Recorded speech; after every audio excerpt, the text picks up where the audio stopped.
చూడండి, ఇది చాలా ఇంపార్టెంట్. మీరు మానవులారా ఏ కాలములోనైనా, అది రాసుకోండి, అండర్లైన్ చేయండి, ఏ కాలములోనైనా, ఆదాము కాలములోనైనా, అపోస్తుల కాలములోనైనా, అపోస్తుల కాలంలో కొంచెం బ్రేక్ ఇస్తాను మీకు, అపోస్తుల కాలంలో బ్రేక్ ఇస్తాను, అక్కడ కొంచెం ఒకటి జరిగింది ఇస్తాను అక్కడ. ఏ కాలములోనైనా ఆయన స్వరం వినలేదు. Note this point, note this point. ఆ పరలోకపు తండ్రి యొక్క స్వరము ఏ కాలములో ఉన్న మానవుడు కూడా వినలే. సమూయేలు వినడా? మోషే వినడా? వినడా? మీకు అందుకే లెంపకాయలు గట్టి కొట్టుకోమండి. అక్కడ ఏమనుంది? ఏ కాలంలోనే వినలేదురా బాబు అని ఆయన మొత్తుకుంటుంటే విన్నాడు విన్నాడు విన్నాడంటే. పరలోకపు తండ్రి యొక్క స్వరము ఏ మానవుడు ఏ కాలములో వినలేదు. మరి మోషేతో మాట్లాడినాడెవడు? అబ్రహాంతో మాట్లాడినాడెవడు? ఆదాముతో మాట్లాడినాడెవడు? సమూయేలుతో మాట్లాడినవాడెవడు? అసలు మలాఖీ గ్రంథం వరకు ఈ ప్రవక్తలందరితో మాట్లాడినవాడు ఎవరు? అర్థమైసి వచ్చిందా? అర్థం కాలేదా? అర్థమవుతుందా లేదా? ఆయన చెప్పేది అబద్ధం అవుద్దా? యేసు ప్రభు చెప్తున్నాడు, ఒరే పరలోకపు తండ్రి స్వరం ఏ కాలంలో కూడా ఎవడు వినలేదు అని చెప్పాడు. అది నిజమా అబద్ధమా? అది అబద్ధమా నిజమా? అందులో అబద్ధం ఉంటే నాకు చెప్పాలి మీరు. యేసు ప్రభు అబద్ధాలు ఆడతాడా? అబద్ధం ఏదైనా ఉందా ఆయన మాటల్లో? ఆయన సత్యస్వరూపి. ఆయన ఎవరైనా మరి మీ నోటితో ఒకటి, మనసుతోనొకటి. ఆయన సత్యస్వరూపిగానండి, తండ్రి మాట్లాడినాడులేండి. ఆయన సత్యస్వరూపిగానండి, తండ్రి మాట్లాడినాడులేండి. అది ఎలాగండి? అంటే నీ విశ్వాసం ఒక అబద్ధం. నీవు కరెక్ట్గా నమ్మడం లేదు వాక్యాన్ని. నీవు కరెక్ట్గా వాక్యాన్ని నమ్మడం లేదు. నీలో ఏదో ఫాల్స్ ఉంది, అబద్ధం ఉంది, ఏదో ఫాల్స్ అడ్డుపడుతుంది. ఆయన చెప్పాడు, ఏ కాలములోనైనా పరలోకపు తండ్రి యొక్క స్వరము ఎవడు వినలేదు. That's it. దానికి మరి వెనక ముందు కాదనడానికి లేదు. అవునా కదా? అవునా కదా? అవునంటే చేయలేదండి. మిగతా వాళ్ళు కాదంటున్నారు. మిగతా వాళ్ళు అవునన్నాలే చేయలేదండి. అవునయ్యా, ఆ 5:37లో చెప్పింది నేను నమ్ముతున్నానయ్యా అన్న చేతులు ఎత్తండి. యోహాను సువార్త 5:37 నమ్ముతున్నారా? సగం నమ్ముతున్నారా? పూర్తిగా నమ్ముతారా? ఇది రికార్డ్ అవుతుంది, రిపీట్ చేసుకోండి, మరలా మరలా మరలా మరలా మరలా వినండి. మా తాత రాయలేదు ఈ వాక్యం. మా తాత ఏంటి రాయలేదు, మా నాయన ఏంటి రాయలేదు ఇది. లేకపోతే నేనేం రాసుకోలేదు, మీ బైబిల్లో కూడా నేనేం ప్రింట్ చేయలేదు. నేను నమ్ముతున్నాను దాన్ని. ఆమెను చెప్పండి. మరి మాట్లాడాడు దేవుడు అంటే ఎవరు మాట్లాడారు? ఎవరు మాట్లాడారంటే చెప్తున్నాడు, భూమిని ఆకాశమును సృష్టించి యాకోబును ఏర్పరచుకున్నవాడు ఎవరో ఆయన మాట్లాడుతూ వచ్చాడంట. ఆయనే కుమారుడుగా వచ్చాడు. ఆమెను చెప్పండి. ఆయనే అదండి ఈ కుమారుడు. అందుకే ఈ కుమారుడు పవర్ చూపిస్తున్నాడు. ఏం చూపిస్తున్నాడు అంటే, నాకు కావాలి అని నేను ఒక మనిషిని గురించి అనుకుంటే ఆ మనిషిని నా దగ్గరకు రాకుండా ఎవడు ఏ కులంలో ఉన్నా, ఏ మతంలో ఉన్నా, ఏ దేశంలో ఉన్నా, ఏ కమ్యూనిస్ట్ దేశంలో ఉన్నా, అర్థమవుతుందా? ఎలాంటి పరిస్థితిలో ఉన్నా నేను కోరుకుంటే ఆ జీవితంలోకి వెళ్ళాలని ఆ వ్యక్తిని నా దగ్గరకు రాకుండా ఎవడు, హల్లెలూయా చెప్పండి.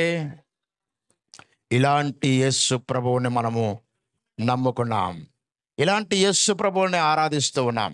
ఈయన ఆశ్చర్యకరమైనవాడు. అయితే మీకెందుకు ఆ డౌట్లో చంపేయాలి కానీ, మీకు 2-3 వాక్యాలు ఇంటికి వెళ్ళి చదువుకోండి. హెబ్రీ పత్రిక 1:5 అపోస్తలుల కార్యములు 13:33,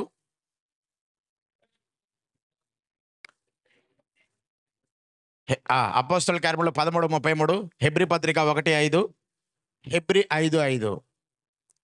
ఇంటికెళ్ళి చదువుకోండి.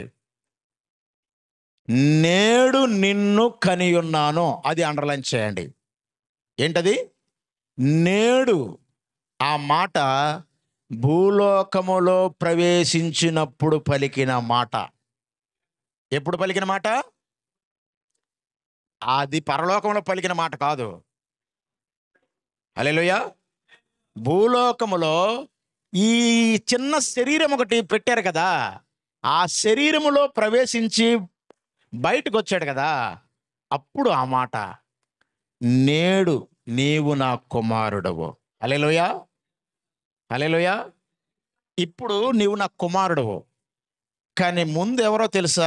ఎలాంటి వాడో తెలుసా? తండ్రికి ఒక్కడికే తెలుసు. ఎలాంటి వాడట? హెబ్రీ 1, తన దూతలను వాయువులుగాను తన సేవకులను అగ్నిజ్వాలలుగాను చేసుకునేవాడు అని తన దూతలను గురించి చెప్పుచున్నాడు. కానీ తన కుమారుని గురించి అయితే, చూడండి, అండర్లైన్ చేయండి, కొడుకు కొడుకు అంటున్నాం కదా, ఈ లోకం పిలుస్తుంది కదా, దెయ్యాలు కూడా అంటున్నాయి, ఇదిగో నువ్వు సర్వోన్నతుడైన దేవుని కుమారుడు అంటున్నాయి కదా. ఈ కొడుకు కొడుకు కొడుకు ఈయన ఎవరు నిజానికి? ఇప్పుడు చూడండి, ఆయన ఏమని పిలుస్తుంటాడు? దేవా. ఏమని పిలుస్తున్నాడు? గాడ్. దేవుడు ఏమని పిలుస్తున్నాడు అతన్ని? దేవదూత, ఓ కుమారుడా అని పిలిచాడా? పరలోకంలో ఏమని పిలుస్తున్నాడు? ఓ ఆల్మైటీ గాడ్. మోషే 91వ కీర్తన రాశాడు. 1వ వచనంలోనే వికెట్ పడిపోయింది అక్కడ సైతానికి. 91:1 చెప్పండి. మహోన్నతిని చాటున నివసించువాడే సర్వశక్తిని నీడను ఏం చేయవాడు? అర్థమై సచ్చిందా? మహోన్నతుడి నామాన్ని ఎవడైనా ఆశ్రయిస్తే వాడికి రెస్ట్ మహోన్నతుని దగ్గర కాదు. ఆ వ్యక్తికి విడుదల, ఆ వ్యక్తికి విశ్రాంతి, ఆ వ్యక్తికి నెమ్మది ఇంకొకటి దగ్గర. ఆ ఇంకొకడే సర్వశక్తి కలిగిన వాడు. హల్లెలూయా. అంత క్లియర్గా ఉంటుంది వాక్యంలో. మహోన్నతుడిని నువ్వు ప్రార్థన చేసావా? ఆశ్రయించావా? మహోన్నతుడు చేతులు కట్టుకొని అంటాడు, అక్కడున్నాడు. ఎవరో ఆయన? సర్వశక్తుడు. హల్లెలూయా. నీకు విశ్రాంతినిచ్చేవాడు, నెమ్మదినిచ్చేవాడు అక్కడ ఉన్నాడు. ఆమేన్, ఆమేన్. అందుకే అన్నాడు, ఒరే కుమారుడినైన నేను మీకు విడుదలిస్తే మీరు నిజముగా స్వాతంత్ర్యం పొందారు. సభలు కూడా దేని మహిమపరచు. నేను మీకు విడుదలిస్తే ఒక కామము నుంచి, ఒక వ్యభిచారపు ఆలోచన నుంచే మానుకోవాలన్నా నిన్న పేడ గురించి మాట్లాడాం. ఆ పిల్లవాడు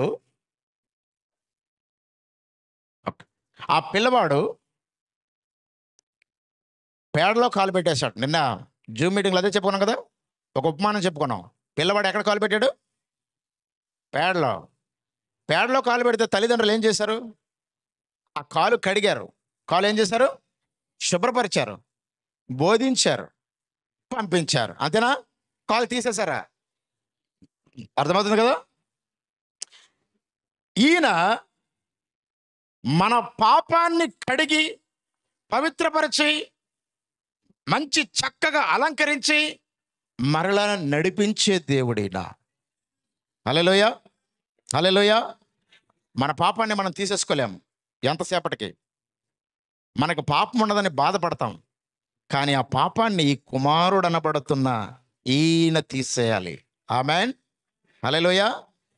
ఈ కుమారుడు అనబడుతున్న వాడు తీసేస్తే ఈ బంధకాల నుంచి మనం బయటకు వస్తాం. బయటకు వచ్చిన తర్వాత మన ద్వారా అనేకులకు విడుదల కలుగుతుంది. మన ద్వారా అనేకులకు విడుదల. మనము దేవుని చేత పిలువబడిన, కోరుకొనబడిన గాడిద పిల్ల. ఆమేన్. మనం ఎవరము? దేవుని చేత పిలువబడి, కోరుకొనబడి, విమోచించబడుటకు ఆయన ఆలోచనలో ఉన్న గాడిద పిల్ల మనమే. హల్లెలూయా. కాబట్టి ఇప్పుడు మనకు విమోచన తప్పకుండా దేవుడిస్తాడు. ఆమేన్. విమోచన తప్పకుండా ఇస్తాడు, అభిషేకాన్ని తప్పకుండా ఇస్తాడు. మనం తప్పకుండా ఆత్మాభిషేకంతో నింపబడి ఈ లోకములో కడవరకు బ్రతుకు దినములన్నిట జయ జీవితము జీవిస్తామా? ఆయన కోరుకుంటే ఎవడైనా ఆపలేడు. హల్లెలూయా. ఏమన్నాడు? ఎవడైనా. చెప్పండి. ప్రార్థన చేస్తాం, ప్రార్థన చేసుకుంటాం, ప్రార్థన చేసుకుంటాం. నీ మనస్సులో నీవేం కోరుకుంటావో, ప్రభువా ఫలానా పాపము నన్ను బాధ పెడుతుందయ్యా, ఫలానా తలంపు నన్ను బాధ పెడుతుందయ్యా, ఫలానా సమస్య నన్ను బాధ పెడుతుందయ్యా. యేసయ్యా, పరిశుద్ధాత్మలో బాప్తిస్మ ఇచ్చేవాడు నీవేనని యోహాను సాక్ష్యం చెప్పాడు.